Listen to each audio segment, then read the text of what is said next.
जय माता दी। जय माँ काली। सभी को कैसे हो आप सभी। आशा है कि सभी बहुत अच्छे होंगे और स्वस्थ होंगे। और आज के वीडियो में मैं आप लोगों के प्रश्नों के उत्तर दूंगी जो आपने मुझे लास्ट वीडियो पे करे हैं कमेंट में। ठीक है। अ,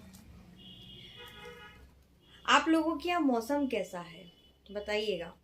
गर्मियाँ पड़ने लगी कि नहीं। भाई हमारे यहाँ तो गर्मियाँ शुरू हो गई हैं और बहुत तेज गर्मी यहाँ नरवर में होती है। बहुत ज़्यादा ही गर्मी होती है क्योंकि हम लोगों के घर के जस्ट ऊपर किला बना हुआ है।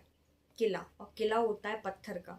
तो पत्थर गर्मी के दिनों में बहुत ज़्यादा तपता है। उसकी तपन, उस पहाड़ की तपन यहाँ नीचे तक आती है। तो भाई बहुत गर्मी हमारे यहाँ होती है और अभी तो स्टार्टिंग है। गर्मी का तो लेवल देखे जाओ। इतनी भयंकर गर्मी होती है, इतनी भयंकर गर्मी होती है कि भाई किसी को सजा देनी हो तो उसे बस धूप में छोड़ दो। हमारे यहाँ बहुत भयंकर गर्मी होती है। तो कुछ ऐसी ही गर्मी की फील कर रही हूँ मैं भी इन दिनों। चलो अभी तो देखते हैं गर्मी क्या असर दिखाती है। ठीक है भाई, आप लोगों के प्रश्न लिए हैं तो देते हैं इनका जवाब। जितने भी प्रश्न लिए बाकी के जो रह गए हैं अगले वीडियो में करेंगे। तो वीडियो पसंद आए तो लाइक कर देना, चैनल को सब्सक्राइब कर लेना, कमेंट में सभी को जय माता दी जय माँ काली लिख देना है। और नवरात्रि आने वाली है तो बताइए नवरात्रि के कौन से वीडियो दूँ, कौन सी साधना आप चाहते हैं। और ऊट पटांग साधना मेरे से मत मांगिएगा, मैं नहीं दूंगी। जैसे कि जो शाबर मंत्रों की साधना, देखो छोटे मोटे शाबर मंत्र मैं आपको दे देती हूँ। लास्ट मैंने होली के लिए साधना डाली थी साबर मंत्र की, जो किसी एक सज्जन ने उस पर कमेंट कर दिया कि आपने माता को वचनों में बांध दिया, आपने गलत कर दिया, आपने शाबर मंत्र बता दिया। भाई शाबर मंत्र होते ही अपना काम लेने के लिए, मैंने पहले ही बोल रखा है। ये तो आपके ऊपर डिपेंड करता है ना कि आपको शाबर मंत्र की साधना करनी है या नहीं। हर कोई मेरे कहे से थोड़ी ना चलेगा, आपके कहे से थोड़ी ना चलेगा। शाबर मंत्र बने ही इसलिए है कि देवी देवताओं से अपना काम लिया जाए। ठीक है। तो अब जो साबर मंत्र की साधना करेगा, क्योंकि हमने तो सारी कंडीशन आपको पहले ही बता दी कि साबर मंत्र की साधना से ये चीजें हो सकती हैं। देवता किस रूप में आपके सामने प्रकट होंगे, किस तरीके का आपको आभास होगा, ये आपको अपने गुरु के सानिध्य में देखना पड़ेगा। भाई हमारा काम बताने का है और मैं कभी इतनी उग्र साधनाएं नहीं बताती हूँ किसी को भी। बहुत नॉर्मल सी साधना बताती हूँ जो व्यक्ति बिना गुरु के भी कर सकता है। और जिसमें गुरु की जरूरत होती है वहां मैं क्लियर बोल देती हूँ कि भाई इस साधना को आप बिना गुरु के मत करना। ठीक है। तो साबर मंत्र बने ही इसलिए कि देवी देवताओं से अपना काम लिया जाए। ठीक है। चलिए भाई, अब प्रश्न ले लेते हैं। सबसे पहला प्रश्न है भावना का। ये बोल रही है जो काली की भक्ति करते हैं, गलत बात, काली नहीं माँ काली। जो माँ काली की भक्ति करते हैं, अगर उन्हीं में ही कोई काली माँ की चौकी भेज दे तो क्या उसका नुकसान होगा। हाँ, जो काली माँ की भक्ति करते हैं अगर उन्हीं में ही कोई काली माँ की चौकी भेजते तो अच्छा, समझ गई। आप ये कहना चाह रहे हैं जैसे कि आप माँ काली के भक्त हैं और आपके ऊपर कोई दूसरे व्यक्ति माँ काली की ही चौकी भेज दे तो क्या आपका नुकसान होगा। देखिए मैं आपको बताऊं, आप करती हैं माँ काली की पूजा माँ रूप में। जैसे मैं अपने ऊपर एग्जांपल देती हूँ कि मैं माँ काली की पूजा करती हूँ माँ स्वरूप में। ठीक है, मैं उसे माँ मानती हूँ। तो आपको एक चीज देखनी होगी कि आपकी भक्ति कितनी प्रबल है, आपको अपनी माँ पे कितना विश्वास है। क्योंकि एक बच्चे पर जब बात आती है ना, एक बच्चे के ऊपर किसी भी तरीके की मुसीबत आती है तो माँ ना शेरनी बन जाती है। माँ दुर्गा से काली बन जाती है अपने बच्चे के लिए। अपने बच्चे के लिए माँ किसी भी हद तक जा सकती है। ठीक है। तो आपको क्या देखना है, आपकी माँ है और आपकी माँ कौन है, माँ काली माँ है, जो दुर्गा से काली अपने बच्चों के लिए बन गई थी। तो अब ऐसे में दूसरा व्यक्ति है वो भी माँ काली की सेवा लेता है और वो माँ काली की चौकी भेजता है। यानी कोई चीज गंदी क्रिया करके माँ को वचनों में लेके या बलि पर करके किसी भी चीज को करके वो माँ काली की ही चौकी आपको भेजता है, तो क्या वो आपको नुकसान करेगी या नहीं, इसमें आपको समझना होगा। देखिए क्या होता है, सामने वाले ने माँ को वचनों में लिया है। जैसे उसने बहुत टाइम से साधना की होगी, माँ की साधना करके जो भी उसने शक्ति सिद्धि पाई होगी उससे उसने वचन ले लिया कि माँ मैं जो भी कार्य आपसे करवाऊंगा आपको करना होगा, आप मुझे वचन दो। अब माँ हो गई है वचनबद्ध। ठीक है। अब ऐसे में वो वचनों का सहारा लेके आपके ऊपर कोई भी गलत क्रिया करेगा तो वो क्रिया एक तरफ माँ काली के एक स्वरूप तो नहीं है ना, माँ काली के अनंत रूप है, अनंत रूप है माँ काली के। आपके घर में बैठी हुई है वो माँ बन के, आप उसके बच्चे हो। उसके यहाँ बैठी हुई है वो शक्ति बन के, वो अपनी इच्छा से काम नहीं कर रही है, वो वचन में मजबूर, क्योंकि माँ काली वचन की पक्की होती है। वो वचन में मजबूर है तो वचन में मजबूर होकर उस व्यक्ति का, उस साधक का, उस तांत्रिक कार्य करेगी और वो चौकी आपके घर में आएगी, अपना असर दिखाएगी। तो एक शक्ति है जो शक्ति बन के आपके घर में आएगी आपका नाश करने के लिए, और एक माँ है आपके घर में जो बैठी है अपने बच्चे की रक्षा के लिए। दोनों चीज़ें टकराएंगी। जीत हमेशा सत्य की होती है। आपकी कोई गलती नहीं है, आपका कोई कुछ नहीं है, आपका कोई ऐसा पाप नहीं बन रहा है।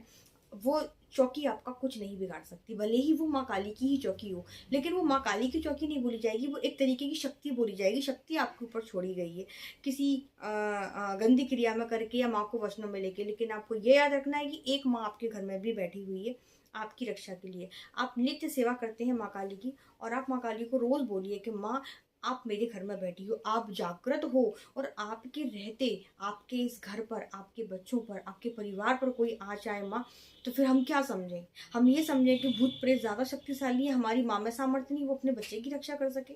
मैं हमेशा यही बोलती हूँ, मेरे आज के टाइम पे बहुत ज़्यादा दुश्मन है, बहुत ज़्यादा, क्योंकि एक कम उम्र में चीज़ों को हासिल कर लेना और इतना लोगों का मान सम्मान प्यार मिलना बहुत लोगों से देखा नहीं जाता, जिसमें अपने ही घर के शामिल होते हैं। मेरे भी कुछ ऐसे लोग हैं, पहचान वाले भी हैं, बिना पहचान वाले भी हैं, जिनको तकलीफ होती है भाई कि इतना क्यों, कैसे, क्या हो रहा है।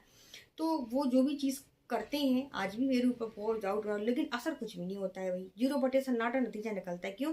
क्योंकि मैं अपनी काली मैया को रोज एक ही चीज़ बोलती हूँ, माँ तू इस घर में बैठी है, ये घर तेरा है, हम तेरी छत्र छाया में रह रहे हैं, और तेरे रहते हम पर कोई चीज़ असर कर जाए तो फिर तो तेरे में पावर नहीं ना माँ, भूत प्रेत ज़्यादा शक्तिशाली है, हम भूत प्रेतों को पूजें। इतना विश्वास होगा ना आपको अपनी माँ के ऊपर, तो ये कोई भी चीज़ आपके ऊपर असर नहीं करेगी। ठीक है, बस यही चीज़ है, तो आपको थोड़ा समझना होगा। हाँ ठीक है, अगला प्रश्न दे रही हूँ अंकित का। आपने कहा घर में एक देवता की एक ही मूर्ति रखो, मेरे पास माँ काली की 2 प्रतिमा 3 तस्वीर है, क्या करूँ मैं? देखो अब रखी ही है तो अब मैं कुछ नहीं बोल सकती, रखी है तो फिर रखे रहो, ये तो ना बोलूंगी कि भाई जाके उनको घर में से हटा दो। हाँ, लेकिन जब नवरात्रि आए तो उसमें से एक प्रतिमा का विसर्जन कर देना, क्योंकि एक ही रखो, हमारे भाव ना फिर बट जाते हैं। किसी किसी प्रतिमा से मैं बहुत प्रेम होता है, जैसे माँ काली के कितने सारे मंदिर है, हर मंदिर में जाती हूँ, सब चीज़ है, मुझे मालूम है कि सब जगह माँ एक ही है, लेकिन मेरे जो भाव जुड़े हुए हैं ना, वो मेरी वाली जो माँ काली की प्रतिमा है उससे जुड़े हुए हैं। तो जो भाव मैं उनके सामने ला सकती हूँ ना, वो किसी और मंदिर में नहीं आ सकती। किसी और स्वरूप को देख के हमें एक स्वरूप से बहुत जुड़ाव होता है, तो आपने 2 स्वरूप रख लिए, अब दोनों के प्रति भाव बट जाते हैं। ठीक है, 3-3 तस्वीरें, तस्वीर से कोई दिक्कत नहीं। वैसे शास्त्रों में ये नियम है कि आप एक देवता की एक ही तस्वीर रखें और एक ही विग्रह रखें। तस्वीर तो कितनी भी रख सकते हैं, विग्रह आप एक ही रखें। अब लेकिन आजकल तो लोगों घरों में लड्डू गोपाल भी 10-10 होते हैं, 15-15 लड्डू गोपाल रखते हैं बहुत सारी, लेकिन वो उनको बच्चा मान के रखते हैं, वो उन्हें भगवान मानती ही नहीं, वो बेटा मान के रखते हैं, बेटी मान के रखते हैं। तो माँ काली की प्रतिमा 2 है, तो मैं कहूँगी जो अभी चैत नवरात्रि में जो नवमी आएगी, जिसमें लोग माँ की स्थापना करेंगे, 9वें दिन विसर्जन करेंगे, तो आप चाहे तो एक का विसर्जन कर सकते हैं, अपने पास एक ही रखें जिनसे आपको ज़्यादा प्रेम है। ठीक है, और वो भी कैसे करना है, जैसे हम पहले दिन जो स्थापना करते हैं ना, उस स्थापना में जिस प्रतिमा को आप विसर्जन करना चाहें उसकी स्थापना कर लें। जवारे की करें या अखंड ज्योत की करें, जैसे जैसे आपको करना है कर करा के 9वें दिन 10वें दिन आपको विसर्जन कर देना है। ठीक है, तो आपको ऐसा भी नहीं लगेगा कि भाई हमने माँ को ऐसे नदी में बहा दिया, वो एक स्थापना करके विसर्जन हो जाएगी। जैसे माँ 9 दिन के लिए आती है, 10वें दिन नवमी 10वें के दिन विसर्जन करना होता है, इस तरीके से आप कर सकते हैं। के टू यूज कोई है, एक सज्जन बोल रहे हैं मंत्र जाप कौन से टाइम करना अच्छा होता है? वैसे तो मंत्र जाप मैं कहूँगी 24 घंटे करें, चलते फिरते करें, मानसिक जाप करें, बहुत अच्छी बात है। आप फ्री ना बैठें, आप जब फ्री हैं तब मानसिक रूप से मंत्रों का जाप करें। लेकिन आप एक एक्चुअल टाइम पूछ रहे हैं, पूजा पाठ करने का सही समय क्या है, मंत्र जाप करने का सही समय क्या है, तो मैं कहूँगी सुबह का जो टाइम होता है ब्रह्म मुहूर्त का, सबसे अच्छा समय होता है मंत्र जाप करने के लिए। और शाम के टाइम पे आप 6 से 8 बजे के बीच में भी आप अपनी पूजा पाठ कर सकते हैं, क्योंकि गौधूली बेला होती है शाम की, जगह जगह मंदिर में जो आरतियाँ चलती हैं, पूजा पाठ का टाइम होता है। देखो भाई पसीना आ गया, तो उस टाइम आप मंत्र जाप कर सकते हैं, पूजा पाठ कर सकते हैं। और सुबह के टाइम में ब्रह्म मुहूर्त सबसे सर्वश्रेष्ठ समय है, और ब्रह्म मुहूर्त में नहीं उठ सकते हैं तो मैं कहूँगी 8 बजे से पहले पहले आपकी पूजा पाठ कंप्लीट हो जाए तो बहुत अच्छा है। ठीक है, अगला प्रश्न है ट्रेवल बग का। मेरी ईस्ट चिंतपूर्णी मैया है, तो क्या मैं घर में छिन्न मस्तिका स्वरूप वाली फोटो, तो क्या मैं घर में छिन्न मस्तिका स्वरूप वाली फोटो लगा सकता हूँ। मैं नवान मंत्र का भी जाप करता हूँ, लेकिन ओम क्रीम कालिकाय नमः जाप करने का मन होने लगा है जब से आपकी वीडियो देखी है। मेरी अर्जी हमेशा आपके ये व्हाट्सएप से लगती है, कृपया मार्गदर्शन करें। हाँ, देखिए आपकी ईष्ट जो है चिंतपूर्णी मैया है, और चिंतपूर्णी मैया को छिन्न मस्तिका मैया का स्वरूप भी कहा जाता है। और छिन्न मस्तिका जो माता है, छिन्न मस्तिका माता को माँ काली का ही अवतार कहा जाता है। और छिन्न मस्तिका माता जो 10 महाविद्याएं हैं उनमें सबसे शक्तिशाली माता है। और छिन्न मस्तिका जो इनका स्वरूप है ना, लोग इनके स्वरूप से बहुत बहुत डरते हैं। इनका स्वरूप माँ के एक हाथ में खड़ा किया और एक हाथ में माँ खुद का ही सर पकड़े हुए, छिन्न मस्तिका। छिन्नमस्तिका माँ की लोग तामसिक साधनाएं भी करते हैं, सात्विक साधनाएं भी करते हैं। और छिन्नमस्तिका माँ का नाम के समझिए, छिन्नमस्तिका यानी कि मस्तक उनके धड़ से छिन्न है, अलग है। माँ ने अपना ही धड़ काट लिया था। ऐसी कुछ एक स्टोरी है छिन्नमस्तिका माता की, मुझे बहुत अच्छे से याद नहीं है, कि माँ ने अपने ही भक्तों की भूख को मिटाने के लिए, जब भूख प्यास उनके बच्चों की नहीं मिट रही थी, तो माँ ने अपना ही सर काट लिया था। और अपना जब सर काटा तो उसमें से खून की धार निकली। तो उनके जो साथ वाले थे उन सब ने रक्त को पिया था अपनी भूख को मिटाने के लिए। और एक 3 रक्त की धाराएं निकली थी। 2 माँ के बच्चे थे, तो माँ के साथ वाले संग वाले थे, सखियां बोल सकते हैं, दोस्त बोल सकते हैं हम नॉर्मल लैंग्वेज में। तो उनकी भूख को मिटाने की जब कोई व्यवस्था नहीं हुई, तो माँ ने अपना जो सर है वो धड़ से काट लिया, अलग कर लिया। और जिसमें से 3 रक्त की धाराएं निकली, 2 उन लोगों ने पी, और 1 रक्त की धार जो निकली थी उससे माँ खुद को ही पान कर रही है। तो ये कुछ स्वरूप, कुछ ऐसी छोटी सी स्टोरी है। और झारखंड के पास भी कोई छोटी सी जगह है जहाँ माँ का बहुत बड़ा विशाल पुराना मंदिर है, छिन्नमस्तिका माता का। तो छिन्नमस्तिका माता को माँ काली का ही अवतार कहा जाता है। और छिन्नमस्तिका माता के कई नाम हैं, चामुंडा भी है, चंडिका भी है, चिंतपूर्णी भी है। तो ये माँ का जो स्वरूप है वो अपने आप में बहुत विकराल और डरावना है, कि माँ के धड़ में से रक्त की धारा निकल रही है, माँ अपना ही धड़ पकड़ी हुई है। तो इस स्वरूप को घर में रखने से मैं ये कह सकती हूँ कि जैसे मैं अलाउ नहीं करती हूँ कि आप माँ काली की 10 भुजा का बहुत बहुत विकराल फोटो आप अपने घर में रखें, इसी तरह मैं कहूँगी छिन्नमस्तिका माता का स्वरूप ना रख के आप माँ चिंतपूर्णी का या आप माँ काली का ही शांत रूप में फोटो रखें तो बहुत अच्छा है, क्योंकि ये उग्र देवियाँ हैं। और गुप्त नवरात्रि में भी 10 महाविद्याओं की पूजा की जाती है। 10 महाविद्याओं में छिन्नमस्तिका माता भी आती है, जो अपने आप में बहुत विकराल है। ऐसा नहीं है, बच्चों पे करवा भी करती हैं। एक तरीके से देखा जाए तो उन्होंने अपने बच्चों की रक्षा के लिए ही उनकी भूख को मिटाने के लिए अपना जो धड़ है वो काट लिया था। तो माँ त्याग की और ममता की मूरत है। अगर आपको उनके स्वरूप से कोई भय नहीं है, मैं आपको एक बात कहूँगी, आपको छिन्नमस्तिका माता के स्वरूप से कोई भय नहीं है, आप नॉर्मली उनको माँ मान के पूजा कर सकते हैं शांत स्वरूप में, तो आप करिए। लेकिन बेस्ट ये रहेगा कि आप छिन्नमस्तिका माता का स्वरूप रखेंगे तो आपके भाव ठीक है, आपके घर वाले कुछ बोलेंगे, अरे माता का ऐसा फोटो क्यों रख लिया, गला कटा हुआ है, खून निकल रहा है, ऐसी लड़ाई, लोगों की बहुत सारी बातें होती हैं भाई देखो। तो मैं कहूँगी आप चिंतपूर्णी मैया का फोटो रखें शांत स्वरूप में, या माँ काली का शांत स्वरूप में रख रहे, क्योंकि माँ काली का ही अवतार छिन्नमस्तिका माता का है। और आप कह रहे हैं आप नवान मंत्र जाप करते हैं, ठीक है, लेकिन ओम क्रीम कालिका नमः हाँ कर सकते हैं। अगर आपको ओम क्रीम कालिका नमः मंत्र भी जाप करने का होता है मन, तो आप कर सकते हैं, कि उन्हीं का ही रूप है माँ। ठीक है, तो मैंने आपको बता दिया आपको क्या करना है। माँ काली का आशीर्वाद। अगला प्रश्न है, घर के मंदिर में ज्यादा फोटो हो तो क्या करें? कोई दिक्कत नहीं, रखे रहने तो पूजा पाठ करते हैं। मैंने बात विग्रह की, प्रतिमाओं की थी। फोटो तो लगा सकते हैं, फोटो का कोई ऐसा नियम नहीं है, लेकिन मैंने मूर्तियों की बातें की थी, मैंने विग्रह की बातें की थी, कि वो एक ही होना चाहिए हमारे शास्त्रों के अकॉर्डिंग। अब हम शास्त्रों के विरुद्ध तो नहीं जा सकते ना। बाकी तो सब अपनी अपनी मर्जी के मालिक है भाई, जिसका जैसा मन होता है वो करता ही है। ठीक है। अगला प्रश्न है अनु का, क्या गुरु और हमारे इष्ट एक ही देवता हो सकते हैं? हो सकते हैं। जैसे कि मेरे जो गुरु हैं, मैं अपने गुरु का एग्जांपल दूं, मेरे गुरु जी के जो ईष्ट हैं वो हनुमान जी हैं, वो राम जी की सेवा लेते हैं, हनुमान जी की सेवा लेते हैं। लेकिन मेरी ईष्ट माँ काली है। तो गुरु जी के और आपकी ईष्ट अलग अलग भी हो सकते हैं और ईष्ट एक भी हो सकते हैं। जैसे कि अगर मैं राम जी की सेवा लेती तो मैं, मेरे गुरु जी भी राम जी के भक्त, मैं भी राम जी की भक्त, दोनों के एक ही ईष्ट होगा, लेकिन हम दोनों की ईष्ट अलग अलग है। तो आपके गुरु के ऊपर डिपेंड करता है। जैसे मेरे गुरु जी जितने साधारण दिखते हैं ना, उतने ज्यादा बहुत मतलब उनके स्वरूप के बारे में कुछ बोलना तो ये है ना कि सूरज को दिया दिखाना, ऐसा है उनके बारे में। तो वहाँ बहुत लाखों लोग वहाँ पर डे आ रहे हैं, शनिवार मंगलवार लाखों लोगों की भीड़ हो रही है। तो कुछ तो बात है ना उस जगह में, वहाँ की वातावरण में, वहाँ के जो मेरे गुरु जी हैं उनमें। तो जब भी कोई शिष्य गुरु दीक्षा लेने के बारे में सोचे तो शिष्य के जो भी ईष्ट है वो उसके बारे में खुलकर अपने गुरु से बात करे, अपने गुरु को क्लियर बोले कि भाई वीडियो बन रहा है कि गुरुजी ये हमारे ईष्ट हैं और हम इन्हीं की सेवा देना चाहते हैं, तो आप कृपा करके इन्हीं का गुरु मंत्र हमें दें। तो अगर आपके गुरु जैसे मेरे ईष्ट माँ काली है, तो मैंने क्लियर अपने गुरुजी को पहले ही बोल दिया था कि गुरुजी मेरे ईष्ट माँ काली है, मैं इन्हीं की सेवा लेती हूँ, इन्हीं की सेवा में जाना चाहती हूँ। तो मेरे गुरुजी ने मुझे जो गुरु मंत्र दिया था वो माँ काली का दिया था, और वो ही मुझे बाकी की साधनाओं में गाइड करते हैं।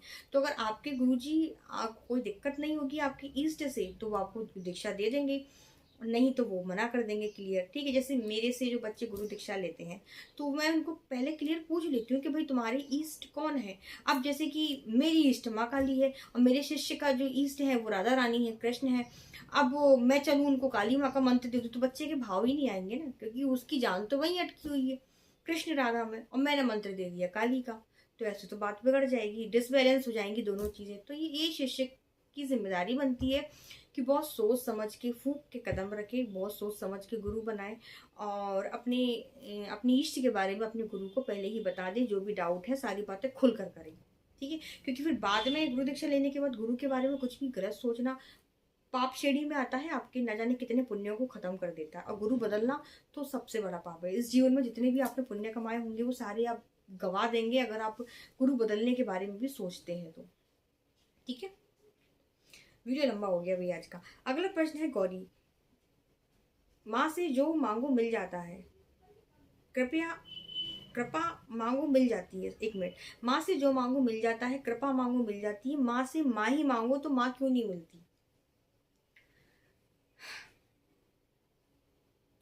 क्या होता है ना, बहुत टाइम पहले कुछ वीडियोस देख रही थी प्रेमानंद जी के, मैं उनको बहुत सुनती हूँ, मतलब कलयुग में साक्षात वो भगवान है। तो उनका एक वीडियो आया था, तो किसी ने कुछ ऐसा ही प्रश्न किया था कि भगवती की कृपा कैसे प्राप्त करें। तो उन्होंने ऐसा कहा था, मैं उन्हीं की बात को रिपीट करने की कोशिश कर रही हूँ। उन्होंने कहा था कि जब माँ बहुत ज्यादा व्यस्त होती है ना, और उसका बच्चा जब रोता है, बहुत ज्यादा रोता है, तो माँ देखती है कि बच्चा रो रहा है, तो माँ कुछ ना कुछ खिलौने फेंकती है कि भाई ये खिलौने देख के शायद चुप हो जाए। तो बच्चा खिलौने से खेलने लगता है, खेलने लग गया तो माँ उसके पास नहीं आएगी, वो अपना काम करती रहेगी। लेकिन अगर बच्चा कंटिन्यू रोए जा रहा है, रोए जा रहा है, खिलौने से भी चुप नहीं हो रहा, माँ उसको कुछ खाने का दे देगी, फिर चली जाएगी। अब बच्चा भूख भूख शांत हो गई, उसके बाद भी अगर वो चुप नहीं होता है, ठीक है, तो बच्चा कंटिन्यू फिर रो रहा है, तो माँ किसी को भेज देगी कि अरे तुम ले लो, ननद को बोल देगी, सास को बोल देगी, किसी को बोल देगी, और बड़े बच्चों को बोल देगी कि तुम बच्चे को चुप करा दो। उसके बाद भी अगर बच्चा कंटिन्यू अपने माँ के लिए रो रहा है, जब माँ देख रही है कि अब बच्चा चुप ही नहीं हो रहा है, अब मैं क्या करूँ, तो माँ अपने सारे काम छोड़ देगी, फिर आएगी अपने बच्चे को गोद में ले लेगी। तो सेम आपने जो प्रश्न किया ना, मैंने एग्जाम्पल इसलिए दिया क्योंकि देखिए क्या होता है, अब आप माँ से जो चीज मांग रही, माँ ने आपको दी, आप चुप हो गए, तो माँ भी शांत है, अपने काम में लगी हुई है। अब माँ से कृपा मांग रहे, माँ ने कृपा कर दी, माँ शांत है। लेकिन आप क्या शांत हो जाते हो, लेकिन आपके अगर तड़प है ना, वही तड़प आपके अंदर बनी रही, आप कंटिन्यू रोते रहेंगे रोते रहेंगे रोते रहेंगे, तो माँ अपने बच्चों को रोता कब तक देखेगी? 10 काम छोड़ के उस माँ को आपके पास आना ही पड़ेगा। समझ गए आप? और दूसरा, भाव से माँ मिलती है। हम उनसे धन दौलत मांग रहे हैं, बंगला मांग रहे हैं, तरक्की मांग रहे हैं, नौकरी मांग रहे हैं, इन्हीं चीजों में उलझे पड़े हैं, स्वास्थ्य मांग रहे हैं, ये मांग रहे हैं, वो मांग रहे हैं। भाव बिना बाजार में कोई वस्तु मिले ना मोल, और भाव बिना मैं मिलूं कैसे, मैं तो हूँ बड़ा अनमोल। तो माँ भाव से मिलती है। ठीक है, तो वो आपके अंदर अगर वो भाव होंगे ना, तो जरूर आपको एक दिन माँ मिल जाएगी। चलो अगला प्रश्न ले लेते हैं। ये लास्ट प्रश्न है। जैसे हम नवरात्रि में कलश स्थापना करते हैं दीदी, तो क्या हम डेली की पूजा में कलश रखवा सकते हैं? हम डेली घर के मंदिर में कलश स्थापित करके रखे रहने दे सकते हैं क्या? डेली घर में कलश स्थापना यानी कि आप रोज रोज कलश हटाएंगे रखेंगे, ये तो गलत है। मेरा मेरा मानना ये है कि हम पूजा पाठ जब हम करते हैं तो ही हमें कलश की स्थापना करनी चाहिए। अब 365 दिन के लिए कलश रखने वाली बात तो मेरे को समझ में आई नहीं। और एक बार मैं कोशिश करूंगी इस बारे में अपने गुरुजी से डिस्कस करूंगी कि भाई क्या ये चीज सही है, 365 दिन के लिए कलश की स्थापना। मैंने तो नहीं देखी, किसी मंदिर में होती होगी तो मुझे तो नहीं पता, लेकिन मैंने कभी नहीं देखी, ना मैंने कभी करी ऐसे। कलश की स्थापना तो हम व्रत में करते हैं, नवरात्रि में करते हैं, कोई पूजा पाठ हो, कथा भागवत तो उसमें करते हैं, लेकिन हमेशा के लिए कलश की स्थापना मुझे इसके बारे में अपने गुरुजी से पूछना पड़ेगा। तो फिर वो जैसा बोलेंगे तो मैं वापस से वीडियो बना के इसका जवाब दे दूंगी। देखो मुझे ऐसा लगता है कि अगर मैं आप लोगों को कोई भी जानकारी दे रही हूँ तो सही सटीक जानकारी जाए, ऐसे मन से बना के मैं कुछ भी नहीं बोलूँ। जितना मुझे पता है उतना बता देती हूँ, जितना नहीं पता है उसके लिए मैं क्लियर बोल देती हूँ कि भाई गुरुजी से पूछ के बता देंगे। ठीक है, तो वीडियो हो गया है लंबा, आज की वीडियो में इतना ही। जल्दी मिलेंगे दूसरे वीडियो में। गर्मी कैसी पड़ रही है आप लोगों के कमेंट में जरूर बताइएगा। और सभी कुछ जय माता दी, जय मां काली, बहुत सारा प्यार आप लोगों को। धन्यवाद।